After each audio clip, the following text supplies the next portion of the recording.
que eu montei aqui do seu caso, né? Lembrando que o contato da Mara, pessoal, foi no dia 23 de fevereiro de 2019, ano que começaria a pandemia, né? Porque a pandemia começou em dezembro de 2019 lá na China, né? Sim. 2020 veio para o Brasil, né? Sim. Então foi o ano que a gente teve essa mudança grande aí de paradigmas.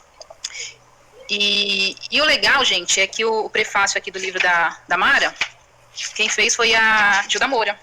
E aí eu trouxe a foto da Gilda Moura, que eu falei, eu vou querer ler esse prefácio para o pessoal ter uma ideia, né, da análise da própria Gilda Moura do caso da Mara, tá?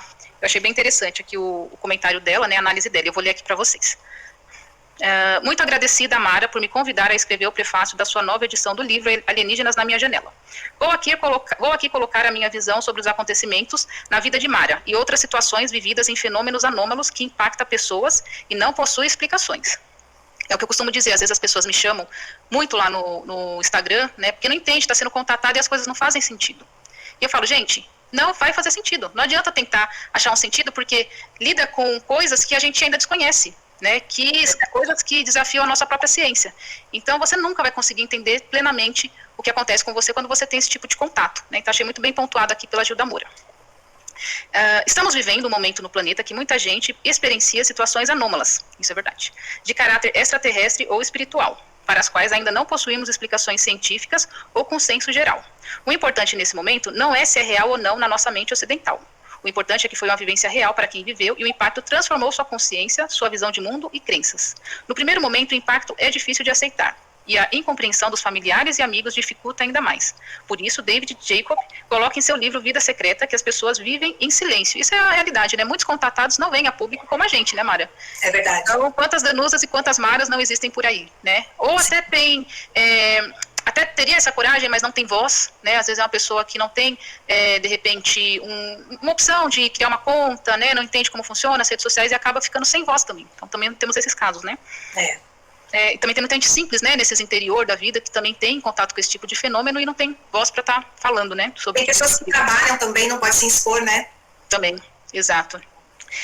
Seres que nos contatam têm a ver com a nossa ancestralidade, frequência e nível de conhecimento que estamos no momento. À medida que evoluímos, as informações que nos passam também evoluem. Claro que às vezes são apenas reflexos ou saberes ancestrais que já trazemos dos nossos outros eus do passado ou do futuro. As comunicações por seres não humanos ou desencarnados serão sempre adequadas e individuais. Para serem validadas, temos que encontrar as consistências dos relatos. Isto é igual e repetitivo em várias pessoas de vários lugares. Isso eu costumo observar sempre quando eu analiso também o fenômeno, somente de denunciantes, né? Então a gente pega, por exemplo, a questão que a gente ouve muito denunciante falando sobre os segredos que tem lá no Alasca. Aí você vai pegar um denunciante do ano de 1900 e bolinha, e aí você pega outro no ano diferente, momento diferente, todos contando a mesma história, né? As histórias se conversam, né? Então assim, ou as pessoas combinaram, né, ou é no mínimo intrigante, né? Então isso que a Gilda Moura falou, concordo plenamente com ela. E em termos de contatado também, né, eu costumo falar, todo mundo que tem contato, por exemplo, eu quando comecei a vir a público, falar de ufologia, eu não acreditava em reptilianos, né? Até que eu comecei a receber um monte de relato de mulheres que eram contatadas pelos reptilianos. E era sempre do mesmo jeito. Você não vê uma pessoa contatada de reptiliano falar que andou numa nave de um reptiliano. É sempre ataque noturno e geralmente de cunho sexual. Então, assim, todas essas mulheres combinaram de contar a mesma história, elas não se conhecem. São de lugares muito diferentes, né? Então, assim, é no mínimo intrigante. Então, quando eu comecei a receber sempre os mesmos relatos referente aos reptilianos, e não mudava em nada, né?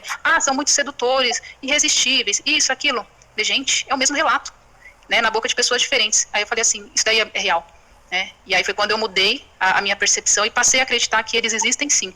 E aí hoje quando você tira esse preconceito, né, e começa a perceber, poxa, é real, aí começa a linkar, né? Aí entro na segunda fase, que é quando eu começo a linkar os reptilianos com as diversas mitologias, né, que a gente tem de diversos seres que eram meio humanos e meio répteis, e tá aí para todo mundo ver, né? Então, você vê, os antigos também contavam a mesma história, né? Tem reptilianos que são também do bem, né, evoluídos, que ajudam. É uma minoria, mas tem vários já em evolução, né? Sim, sim. A questão é, né, por que existe essa procura, né, pela mulher, né, humana?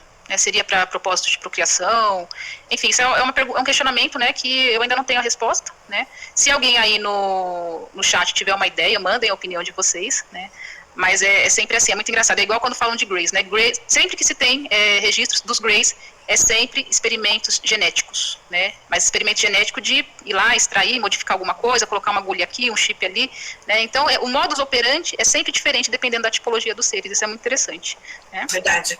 Bom, deixa eu finalizar aqui o prefácio, então, da Gilda Moura. Esse tipo de situação de emergência, de uma outra realidade, já vem ocorrendo com muitas outras pessoas em todo o mundo, sendo assim muito impactante e transformadora. Se muitas pessoas tivessem a coragem de Mara, de vir a público compartilhar a sua vivência, creio que transformaríamos a nossa realidade mais facilmente. Esses fenômenos, por mais irreais que nos pareçam, estão se repetindo no mundo com muita frequência. Temos que expandir nossa consciência de uma forma mais acelerada e, após esse tipo de vivência, não há retorno. Nosso mundo muda, nossos hábitos, nossos valores arraigados, crenças e a total visão do mundo. Não conseguimos mais ser a mesma pessoa. Nessa hora é muito difícil tornar-se normal, até porque se não tiver esse impacto e essa mudança, o fenômeno não foi real. Olha que legal. Eu acho que é uma das formas que a Gilda Moura verifica se a pessoa é realmente um contatado, quando ela identifica se houve essa mudança profunda mesmo, né, de comportamento. Total. E é real, gente. Não tem como ser o mesmo. Não tem como, muda totalmente, é um divisor de águas na vida da gente, né? Sim, exato. As pessoas estranharam muito, porque eu mudei assim completamente, a família, os amigos, parentes, perceberam, foi nítida a mudança. Sim. Buscando seu estar no mundo, o que é necessário fazer para se ajudar e ajudar os outros. Com a mudança de personalidade, é difícil a compreensão dos amigos e familiares. Por isso, estudar e conhecer as teorias dos antigos e da filosofia perene pode trazer luz e suporte para suavizar o impacto. Portanto, temos de examinar a experiência não só pela perspectiva individual, mas coletiva. Existem relatos semelhantes? Isso é possível ocorrer na nossa realidade? Nesse caso específico da experiência da Mara, apesar de todo o impacto físico e dos seus registros, me parece importante compará-los com outros episódios, sejam físicos ou de uma abertura dimensional provocada pelo fenômeno. Espero que o despertar da Mara ajude muitos a encontrar o seu norte na Terra, evoluindo na ajuda da transição planetária. Parabéns pela coragem e sucesso, Gilda Moura. Perfeito esse prefácio, muito legal. E aí a Gilda Moura, ela chegou a fazer a regressão em você, Mara? Como que foi seu contato com ela? Foi a equipe dela que fez, a doutora Regina Márcia. Foi assim, quando aconteceu o meu contato, eu fiquei tão assim, em pânico, com muito medo, e fui procurar ajuda na internet. E aí, o primeiro nome que eu vi foi a doutora Gilda Moura, que era psicóloga especialista em contatados. Aí eu falei assim, nossa, vai ser a minha salvação, porque eu preciso entender o que é isso que aconteceu comigo, porque foi muito, muito forte, né, muito sério. Aí eu entrei em contato com a equipe dela, eles falaram que ia ter o 4º encontro de contatados, lá em São Paulo, na eubiose. Aí eu falei pro meu marido, falei, olha, a gente precisa ir lá, eu preciso falar com a doutora Gilda, contar pra ela o meu relato pra gente entender o que foi que aconteceu, né? Aí nós fomos pra São Paulo, eu fui com uma prima minha, né? E chegamos lá, tava cheio o auditório, tinha mais de 100 pessoas. Eu fiquei até mais aliviada, porque eu falei assim, puxa, ainda bem que não sou só eu, né? Tem mais pessoas passando por esses fenômenos, né? Anômalos. Aí eu conversei com ela, contei um relato, várias pessoas contaram um relato, e aí eles foram me orientando, foram explicando que isso acontecia, que era real, né? Que eu não tava ficando louca, que era a parte de ufologia, né? Que agora eu era uma contatada. E aí eu fui estudando, pesquisando, conversando, participando dos grupos, né, do Instituto Gilda Moura, e foi isso que me deu conforto, né, que eu consegui encontrar esclarecimentos, né, que até então não sabia onde que eu vou procurar a minha ajuda. Ah, legal. Inclusive aqui o Fred mandou um...